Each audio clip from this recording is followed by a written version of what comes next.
शुक्रिया है, तेरा शुक्रिया है।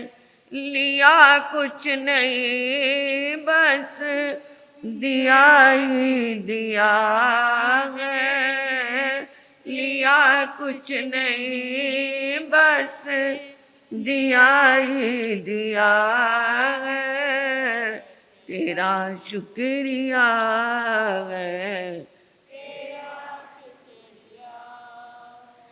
न मिलती अगर मुझको ताकत तुम्हारी, तो क्या थी जमाने में औकात हमारी, तो क्या थी जमाने में औकात हमारी। तुम्ही ने तो जीने के काबिल बनाया, तुम्ही ने तो जीने के काबिल बनाया, तेरा शुक्रिया है, तेरा शुक्रिया है। श्री आत्म फूल रतन गुरुवे नमः, श्री आत्म फूल रतन गुरुवे नमः। ओम हरिं सिंह श्री सद्गुरु नाथाय नमः, ओम हरिं सिंह श्री सद्गुरु नाथाय नमः। परम श्रद्धा परम आराध्या परम पूजनीय तपाचार्या परमात्मा गुरनी मैया के पावन पुनीत चरणार विंदों में हृदय की अनंत अनंत आस्था के साथ अनंत अनंत वंदन समर्पित हूँ। गुरु दरबार में आई भव्य आत्माओं का हार्दिक हार्दिक भव्य अभिनंदन। भक्ति की उच्चतम प्रकाष्ठा का रूप भक्तांबर में हम सुन रहे हैं। जब उच्चतम भावों से कोई भी कार्य किया जाता है, जिसमें मन वचन काया तीनों योग लग जाते हैं, वहां पर कर्म का बंध भी हो सकता है और कर्म की निर्जरा भी हो सकती है। निष्काम भाव से भक्ति की जाए तो वहां कर्म की निर्जरा है, और जहां सकाम भाव से कोई लक्ष्य रख के की जाए तो वहां पुण्य का बंध है। अशुभ कार्य कर रहे हैं, उसमें तीनों योग मिल गए तो वहां पर अशुभ कर्म का बंध भी हो सकता है। तो यहां आचार्य श्री मानतुंग प्रभु से जुड़ रहे हैं। जुड़ते जुड़ते पहले तो उन्होंने 12वीं गाथा में सुना था कि उन्होंने जिन पुद्गलों से उनका शरीर निर्मित हुआ है, वो पुद्गल क्या है? शांत, जिनकी राग रुचियां क्या हो चुकी हैं? समाप्त हो चुकी हैं। शरीर की स्वर्णिम आभा को देखते देखते उनका मन, उनकी आंखें प्रभु के चेहरे की ओर गई। चेहरे की ओर देखते हुए उन्होंने देखा, हो क्या सौम्यता है, क्या तेजस्विता है, क्या भव्यता है। पहले तो उन्होंने यही कहा था, प्रभु आपके शरीर जैसा कोई और शरीर नहीं है, इसलिए वो अणु उतने ही थे जिससे आपका निर्माण हो गया। अब वो क्या कह रहे हैं? वक्त्रंग क्वते सुर नरो रग्नेत्रहारी। वक्त्रंग यानी मुखमंडल, क्वते कहाँ ते मतलब आपका मुखमंडल कैसा? सुर देवता, नर मनुष्य, उरग यानी भवनपुति देवों के इंद्र जैसे उनका भी चेहरा ललायमान होता है। तो ये सुर नर उरग यानी देवता की, मनुष्य क्या, और धर्मेंद्र आदि जैसे जो देव हैं, ये भवनपति देवों के इंद्र हैं। धर्मेंद्र देव जिसे उरग कहा, इनके ये भी जो हैं आपके चेहरे को देखते हैं। तो नेत्रहारी, इनके भी नेत्रों का, आंखों का हरण हो जाता है। आम संसारी क्या कहते हैं, अरे उसको देख करके मेरा दिल क्या हो गया, हरा, हरित हो गया, हरण हो गया, यानी मैं उसके क्या है, चेहरे को देख करके मेरा चित्त चोर हो गया, कहते हैं ना। परंतु यहां पर नेत्रहारी कहा। नेत्रहारी यानी मेरी आंखें अब और किसी को नहीं ढूंढ सकती, मैं तो, मेरी आंखें ही उन्होंने चुरा ली। उनका चेहरा कितना ललामभूत कि मेरी आंखें ही अब कहीं और देखने को चाहती नहीं। निशेष निर्जित जगत रीत्योपमानम। और इन आंखों के लिए मैं क्या कहूं, जिसको देवताओं को भी, मनुष्यों को भी, धर्मेंद्र आदि देवों को भी, जिन्हों के नेत्रों को हरण कर लिया, तो उन आंखों की उपमा किससे दूं?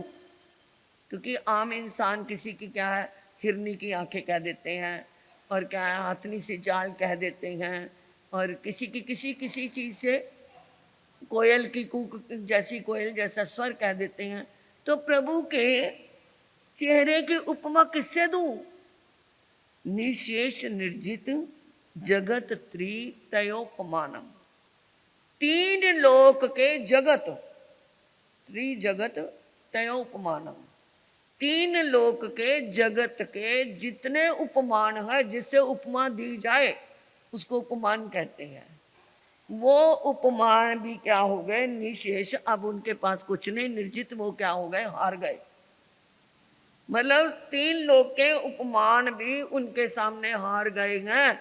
उनके साथ, किसके साथ पे उपमा दूं, जबकि तीन लोग के उपमान ही क्या हो गए हैं, खत्म हो गए हैं।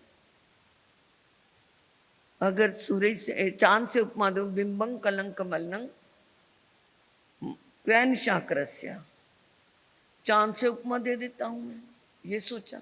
परंतु कैसे दूं, क्योंकि बिंबं कलंक, उसके प्रतिबिंब में क्या है, काला धब्बा है, कलंक, काला धब्बा लगा हुआ है। मलिनं क्वैन शाकरस्य, रात्रि के अंधकार को दूर तो करता है, परंतु फिर भी उसके अंदर दाग लगा हुआ है। और चलो दाग भी दूर बात, दिन के समय चांद को देखो तो कैसा रंग होता है उसका, जितनी सफेदी रात को नजर। यद्वासरे, दिन होते ही पांडु पलाश कल्पम, पलाश का पत्ता जब पीला पड़ जाता है तो उसका रंग पूरा पीला होता है। तो सूर्य निकलते दिन होते ही वो चांद भी दिन में क्या हो जाता है, पीला पड़ जाता है। तो क्या है प्रभु, परंतु आपका चेहरा तो रात को भी वैसा है, तो दिन को भी वैसा है, या दोपहर को भी वैसा है, जब देखो वैसे का वैसा है। और इसके लिए कोई उपमान ढूंढना मेरे लिए मुश्किल है। प्रभु आपको चांद से भी उपमा मैं नहीं दे सकता। आगे दूसरी गाथा, क्योंकि ये कल हमने गाथा करी नहीं थी, समय अभाव था, छोटी साध्वी के पारने का था। उसका पारना सुखे समाधि गुरु जी महाराज की कृपा से हो गया है, धीरे धीरे ठीक हो जाएगी। और आज की जो है गाथा, संपूर्ण मंडल शशांक कला कलाप, मतलब दी तो चांद से ही है, परंतु संपूर्ण मंडल पूर्ण कलाओं से परिपूर्ण, यानी पूर्णमासी का चांद। और उसकी जो कलाएं हैं, सब कलाएं मिलती हैं तब जाकर के वो पूर्णमासी का चांद बनता है। नहीं तो क्या है, कभी दूज का है, तो कभी तीज का है, कभी चौदस का है, कभी अष्टमी का है, तो वो पूर्णमासी में आकर के 16 की 16 कलाएं उसमें मिल जाती हैं। तो इसलिए उसे पूर्णमासी का चंद्रमा कहते हैं। और वो प्रभु पूर्णमासी के चंद्रमा के साथ में आपकी उपमा दूं, शुभ्रा गुणास्त्री भुवनंग, परंतु आपके गुण जो हैं, शुभ्रा, शुभ तो है, उज्ज्वल है, ध्वल है, और तीनों लोकों में फैले हुए हैं। चांद तो क्या है, किरणें उसकी भी बहुत है, ऊपर होता है, परंतु संपूर्ण लोक में क्या है, उसकी किरणें पहुंचती हैं, परंतु गुफा में जा सकती है, नहीं जाती। परंतु प्रभु आपके गुण, अब चेहरे के नहीं, अब गुणों के ऊपर आ गए कि कि आपके गुण तो तीनों लोकों में व्याप्त है। कोई भी इंसान ऐसा नहीं है जिसमें कोई अच्छाई ना हो। अगर 100 बुराई है तो एक उसमें अच्छाई भी होगी। 99 बुराई होने पर भी एक अच्छाई जरूर होगी। कुछ ना कुछ तो होगा, कोई भी ऐसा नहीं है जिसके अंदर कोई अच्छाई ना हो। तो प्रभु यहाँ पर जिसको भी देखता हूँ उसके अंदर मुझे आपके गुण नजर आते। 3 लोकों में, 3 भुवन में आपके गुण क्या है। वो तो 3 भुवन में तो नहीं जा सकता, चंद्रमा की किरणें तो ना गुफा में प्रवेश कर सकती, परंतु आपके गुण तो तीनों लोकों में व्याप्त हैं। यही संश्रितास त्रिजगदीश्वर नाथमिकम, एक मेरे नाथ, मतलब और कोई नहीं, केवल एक आप ही हो। कोई किसी देव को अपना नाथ बना लेता है, कोई किसी को मान लेता है, परंतु मेरे लिए तो आप अकेले, आप ही मेरे मालिक हो। यही संश्रित ईश्वर, जिसने आपका सम्यक प्रकार से आश्रय ले लिया, त्रिजगदीश्वर और ये 3 लोक के मालिक एक नाथ मेरे, उसको कस्तान निवार्यति संचरतो यथेष्टम, उसको कहीं पर भी इच्छा पूर्वक जाने से कोई रोक नहीं सकता। ये थोड़ा सा दर्शन का विषय इसमें आ गया कि किसी ने, मतलब कोई भी इंसान, इच्छाएं तो उसके अंदर बहुत है, वो चाहता है मैं ये कर लूं, ये मिल जाए, वो मिल जाए, परंतु सब मिलती हैं, उसकी इच्छा सब पूर्ण होती है? नहीं होती। परंतु जो प्रभु आपके गुणों से जुड़ जाता है, आपके गुणों का सहारा ले लेता है, और जब उसके प्रभु के गुणों से जुड़ा, उनके गुणों का सहारा लिया, तो इसका मतलब अच्छे काम ही करेगा, अच्छी बुद्धि हुई होगी उसकी, क्योंकि प्रभु के गुण अच्छे हैं। तो वो जब उनका ही सहारा लेगा, उनको ही मानेगा, तो उसके अंदर से बुराइयां क्या होनी हो जाएंगी, खत्म होनी शुरू हो जाएंगी। अशुभ कर्म उसके खत्म होने शुरू हो जाएंगे। जब अशुभ कर्म खत्म हो गए तो वो जो जहां चाहे वहां जा सकता है ना, उसको कोई कस्तान निवार्यति, कौन उसको रोक सकेगा? कोई भी नहीं। संचरतो यथेष्टम, अपनी इच्छा के अनुसार वो जहां चाहे फिर विचरण कर सकता है, जो चाहे वो प्राप्त कर सकता है। परंतु कंडीशन क्या है? कंडीशन ये है कि वो आपके गुणों का क्या ले, सहारा ले। और फिर जो जिसको कुछ नहीं चाहिए ना, उसको ही प्रभु की भक्ति मिलती है। प्रभु की भक्ति उसे ही मिलेगी जिसे कुछ नहीं चाहिए। राजा ने एक बार घोषणा की मुझे अपना गुरु बनाना है, परंतु गुरु किसको बनाना है? जिसका आश्रम बहुत बड़ा होगा, जिसका सबसे बड़ा आश्रम होगा उसको मैं अपना गुरु बनाऊंगा। आ गए आश्रमवासी, किसने कहा कि मेरा तो 1 एकड़ में आश्रम बना हुआ है, दूसरा आया मेरा 10 एकड़ में बना हुआ है, तीसरा आया मेरा 100 एकड़ में बना हुआ है, चौथा आया मेरा 1000 एकड़ में बना हुआ है। राजा सुनता रहा। एक बेचारा बिल्कुल शांत बैठा था, उसको राजा ने पूछा कि आप, कहते महाराज मेरा आश्रम जो है ना यहाँ नहीं है, आपको मेरे साथ चलना पड़ेगा, देखना पड़ेगा। राजा उसके साथ पहुंचा, जंगल में चला गया। जंगल में गया तो एक बरगद का पेड़, बड़ का पेड़, जो कहता प्रभु भगवान, हे राजन, ये मेरा आश्रम है, बस इस बरगद के पेड़ के नीचे मैं साधना करता हूँ, ये सारा जंगल मेरा है, और मेरा होते हुए भी मेरा नहीं है। मैं तो एक इस बड़ के वृक्ष का सहारा लेता हूँ साधना करने के लिए, वरना ये बड़ का वृक्ष भी मेरा नहीं है। राजा उसके चरणों में पड़ गया, आप ही मेरे गुरु हो।